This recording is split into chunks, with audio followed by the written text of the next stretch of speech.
नमस्कार साथियों, स्वागत है आप सभी का हमारे YouTube चैनल पर। सभी तो देखते हैं कि पर्सनल लोन लेने पर कितनी EMI लगती है। यानी अगर अपन पर्सनल लोन लेते हैं, अब 5 साल में 12 लाख का अपन लोन लेते हैं, तो अपने को 5 सालों में 12 लाख का वापस कितना पैसा भरना पड़ेगा। अगर अपन 12 लाख का लोन लेते हैं बैंक से, तो 5 साल बाद अपने को कितना ब्याज सहित कितना पैसा वापस भरना पड़ेगा। ये पर्सनल लोन पर कितनी EMI लगेगी, ये कैलकुलेशन पूरा वीडियो में देखें। मैं वीडियो में आगे इसके बारे में पूरा कैलकुलेशन बताऊंगी। इससे पहले आप वीडियो को लाइक, शेयर और सब्सक्राइब जरूर करें।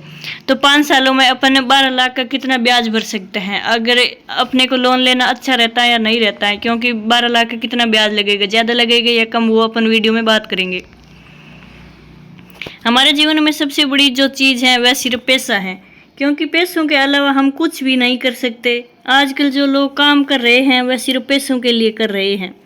अगर हमारे जीवन में हमारी ज़रूरतें पूरी करनी हैं तो वह पैसों से की जाती हैं। बहुत से ऐसे लोग हैं जो अपना सपना अपनी सैलरी से पूरा नहीं कर पाते हैं, और जो लोग शादीशुदा हैं उनके बच्चे के पढ़ाई का खर्चा और अन्य खर्चा बहुत हो जाता है। ऐसे में महंगाई भी दिन ब दिन तेज़ी से बढ़ती जा रही है। तो सैलरी से आप अपनी ज़रूरतों को पूरा नहीं कर सकते। इस दुनिया में ऐसे भी लोग हैं जो अपनी आवश्यकताओं को पूरा करने के लिए बैंक से पर्सनल लोन लेते हैं। हालांकि अगर आप भी पर्सनल लोन लेने का सोच रहे हैं, तो आपको हमने इस आर्टिकल के माध्यम से बताया है कि 5 सालों में 12 लाख रुपए का कितना वापस भरना पड़ता है। तो 10% ब्याज पर देखते हैं कि कितना ब्याज लगेगा 10% के हिसाब से। तो वो देखते हैं कि अगर आपको अपने निजी कामों के लिए या फिर किसी अन्य कामों के लिए पर्सनल लोन लेना है, तो आप अपने निजी बैंक या सरकारी बैंक से ले सकते हैं। जबकि यहाँ तक नॉन बैंकिंग फाइनेंस से भी आप 5 सालों के लिए 12 लाख रुपए का लोन ले सकते हैं, जिसका 10% ब्याज दर से लेते हैं। तो इस हिसाब से देखा जाए तो आपको हर महीने की 25,496 रुपये EMI भरनी होगी। इसका मतलब कि आपको एक साल में टोटल लगभग 3,29,787 रुपये देने होंगे। जबकि वही 5 सालों के लिए लोन लेते हैं तो आपको कुल मिलाकर 3,29,787 रुपये ब्याज लगेगा।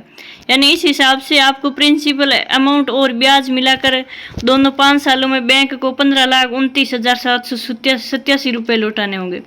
अगर अपन 12 लाख का लोन लेते हैं तो अपने को बाद में वापस 5 साल बाद में भरना होगा 15,29,787 रुपये। तो देख लेते हैं आगे की 12% का ब्याज कितना होता है कि 12.5% ब्याज पर लोन लेने पर कितनी EMI बनेगी। अगर वहीं देखते हैं तो पर्सनल लोन 12.5% ब्याज दर से मिलता है, तो आपको ज़्यादा किस्त भरनी पड़ सकती है। उदाहरण के लिए अगर आप 12 लाख रुपए का लोन 5 साल की अवधि के लिए लेते हैं 12.5% ब्याज दर से, तो आपको मासिक 26,998 रुपये की EMI भरनी होगी। इस हिसाब से आपको एक साल में लगभग 3,23,996 रुपये जमा कराने होंगे। इसके अलावा आपको इन 5 सालों में तकरीबन 4,19,852 रुपये का सिर्फ ब्याज देना होगा। प्रिंसिपल अमाउंट और ब्याज मिलाकर आपको टोटल 16,19,852 रुपये बैंक को वापस जमा कराना होगा आपको। तो ये सारी डिटेल मैंने आपको बता दी है। अगर वीडियो पसंद आया तो लाइक, शेयर और सब्सक्राइब जरूर